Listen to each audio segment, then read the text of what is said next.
Welcome to the Bourbon Friday Show, where every Friday we take a short break, we try a new bourbon, and we meet somebody interesting from the St. Louis startup scene.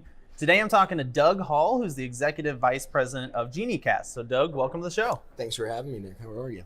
Good, I'm doing well. So to get started, just tell us, what is Geniecast? What do you guys do? Oh boy, a little bit of everything, but Geniecast essentially connects people with solutions through thought leaders and experts in their craft by utilizing technology, most commonly two-way video, to help people engage at the most efficient and economical way feasible. So we help people overcome geographical and fiscal boundaries that might prevent them from solving their business needs, their professional needs, their personal needs, and so on.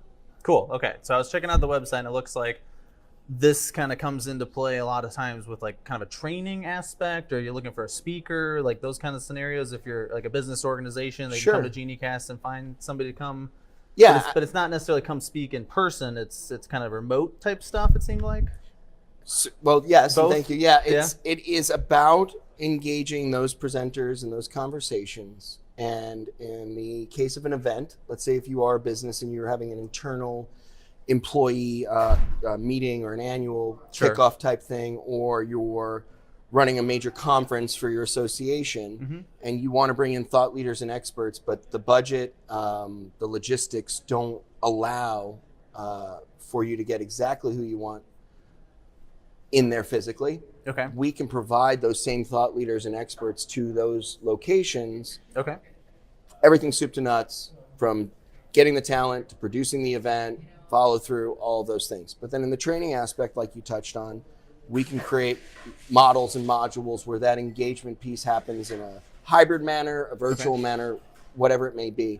But the real thing is that we're always focused on primarily making sure we engineer conversations that help people get results. So it's not just about a cheaper option. It's more economical, but how can we utilize technology and expertise to ensure a conversation drives a return that people are looking for? Because I don't know if necessarily somebody could fly into a conference, speak, leave a bunch of handouts out, and affect change as well as somebody who may be able to engage with that audience over 6 months.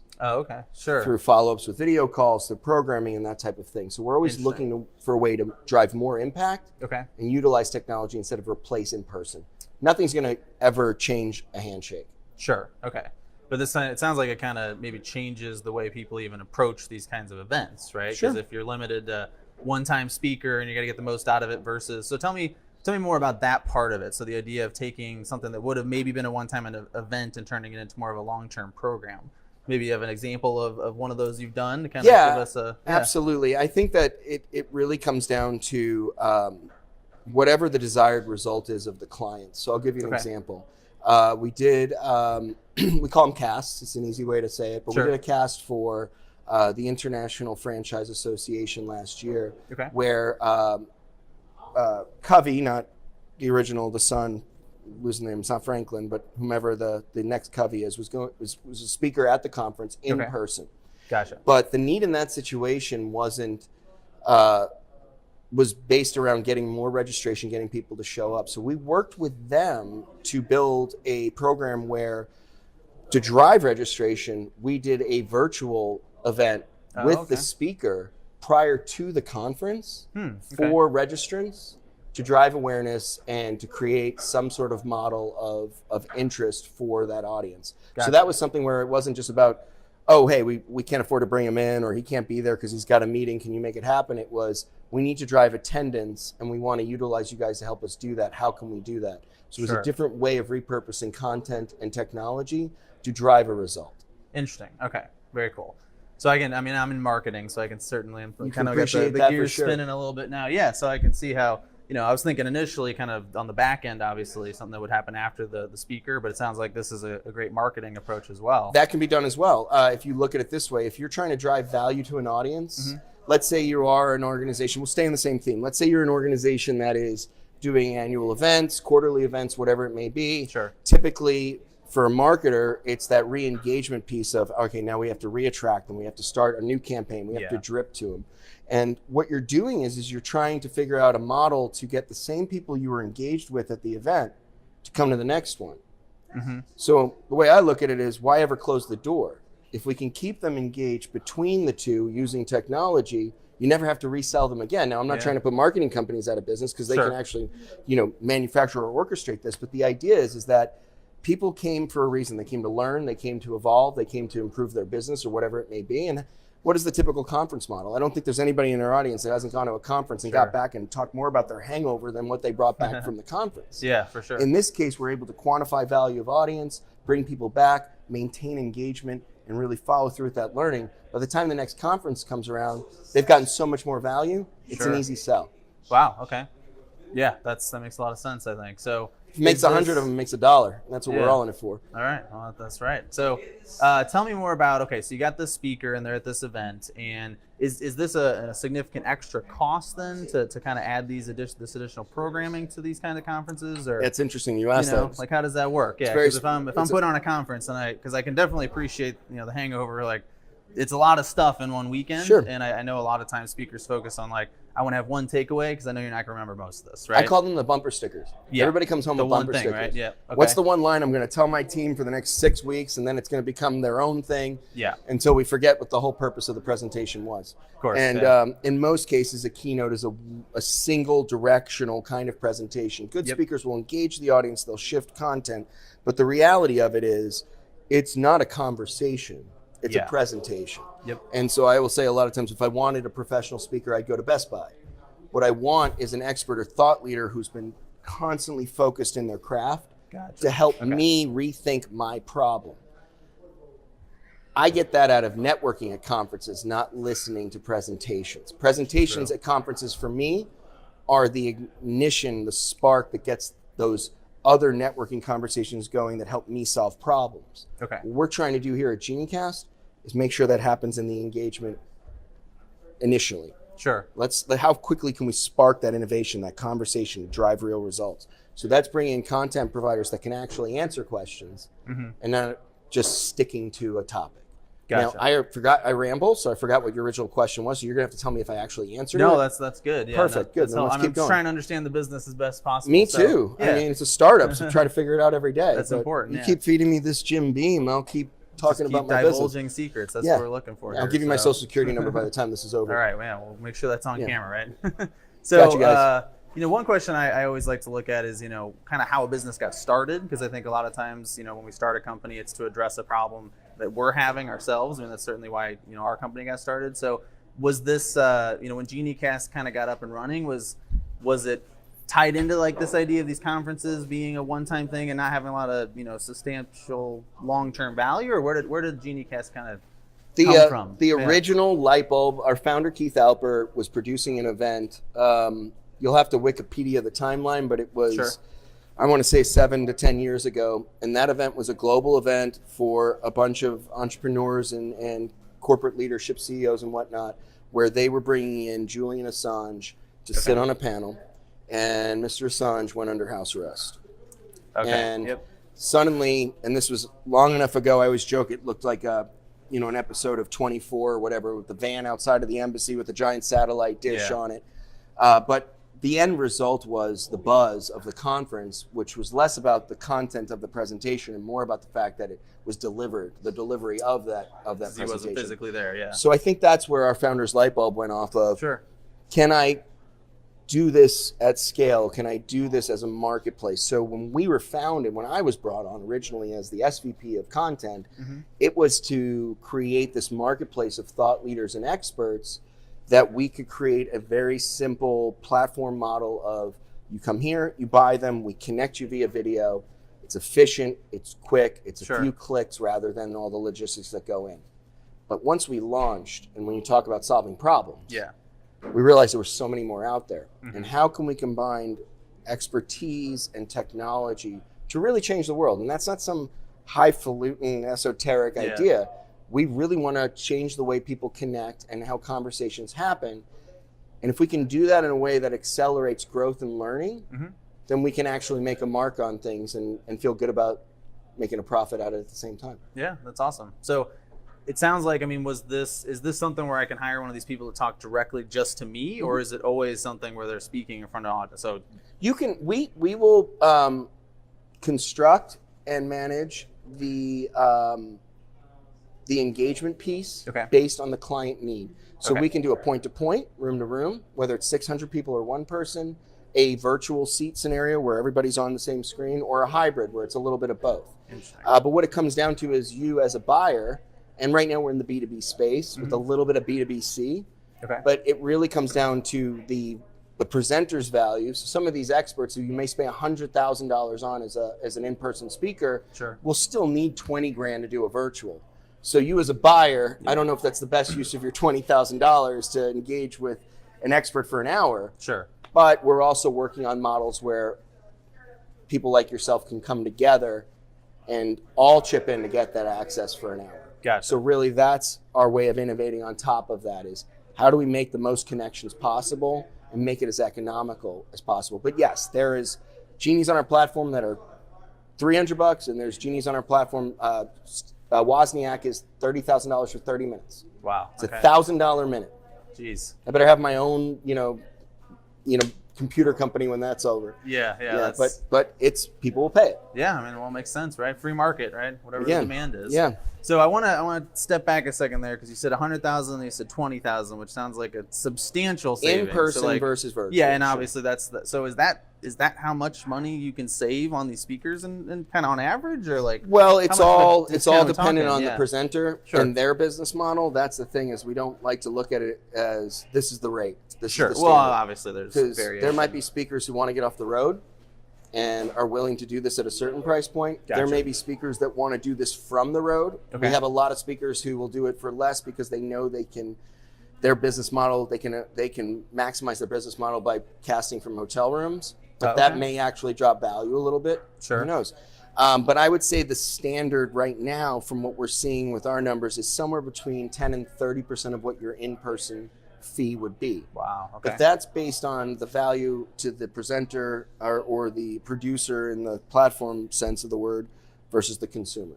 Because as we know in any business, especially real estate, your property's only worth what somebody's willing to pay for it. Very true. And so in that case, sometimes it's more of a positioning thing than it is an actual selling thing. And we have genies that do very well at $5,000 a cast. We have genies that do very well at $10,000 a cast, and we have genies that do very well at $500 a cast. Gotcha. But their economic model is their own. Cool. So tell me about the genies that you have on this platform. Are these a lot of the big names we would think of? I mean, are you still recruiting a lot of people for it? I mean, what are the options? This is where, if I was running a startup out of my garage, I'd be like, well, my mom and dad are on. Yeah, right. They're doing great. No, we've got,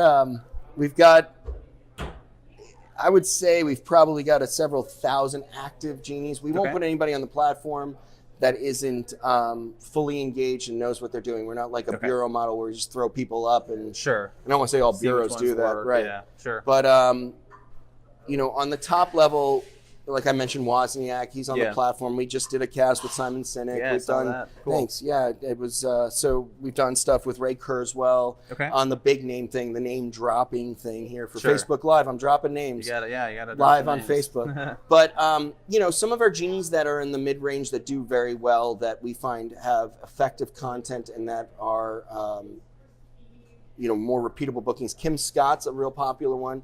She was at, I don't want to screw this up, I know she was at Google for a period. I know I'm going to get yelled at later if I mess this up, but Kim wrote Radical Candor. So her whole thing was about, and that became a real hot book last year. So Kim, who is in demand, writing another book, she's, regularly cast for clients via our platform. So she's one of those middle of the road. I would imagine she's getting $30,000, $40,000 for an in-person, maybe a little less, maybe a little bit more. And we're able to sell her on the platform for somewhere around, I think she's under 10. She's between 5 and 10. Wow. Okay. So for clients that want to have that engagement piece, they can save money, but it's not just the savings. It's the fact that they wouldn't be able to get that person even at the full rate. Sure. So that's where the logistics factor is so much more important. It's access. Gotcha. Yeah, that's It just helps that it's economically attractive as well. Well, it sounds like you can take a lot of conferences or events and jump 5 years ahead of where their growth curve would be in terms of the speakers they can get now, right? Absolutely. And I think I'm seeing a lot of conferences that are slowly shifting into a virtual model anyway, where they're taking the whole thing virtual. Oh, wow. So we get to assist them in really stepping into that space by hybridizing their existing events and slowly building their market on the virtual end. Cool.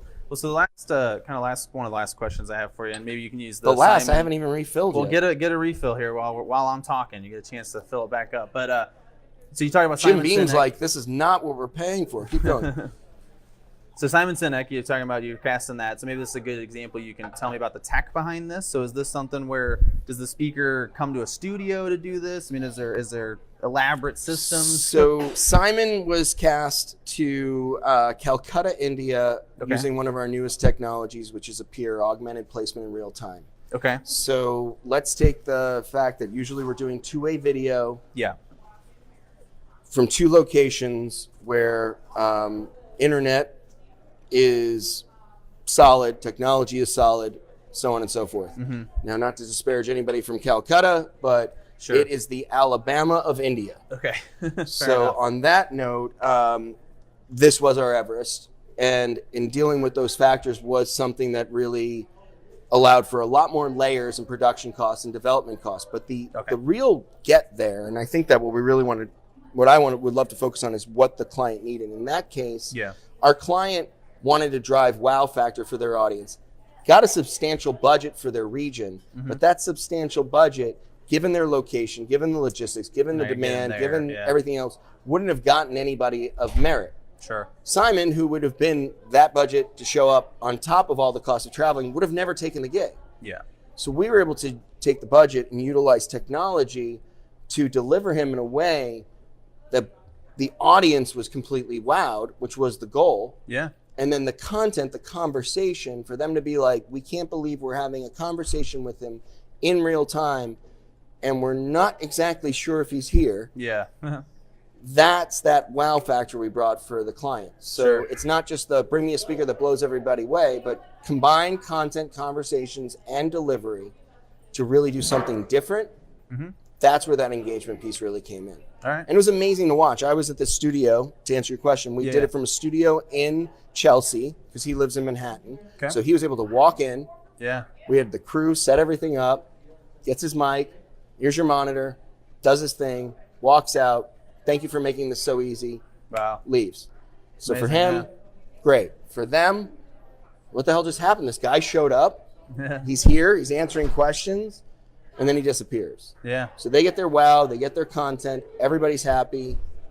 And we deliver that based on the same core purpose we've always had. Connecting those people, answering and engineering a conversation as efficiently as possible. Very cool. All right. So if somebody wants to be a genie, or if they want to hire one, can you sign up to be a genie, or do you recruit them? No. Well, a little bit of both. Anybody Fair can sign up to be a genie. Anybody can fill out a form on our site and apply. Sure. We do have a team that vets it, but they primarily do that to make sure that the person is actually qualified and, not a bot or whatever it may be. Sure. And then our content team will work with them to make sure the programs they offer on our site are relevant and applicable. Okay. And that's the whole thing. So That's it. All right. we don't Easy just enough. sign anybody, but it's not Fiverr per se just yet. Yeah. But for now, that development phase is just it's a little bit of vetting, but anybody can come in and sign up and give it a try.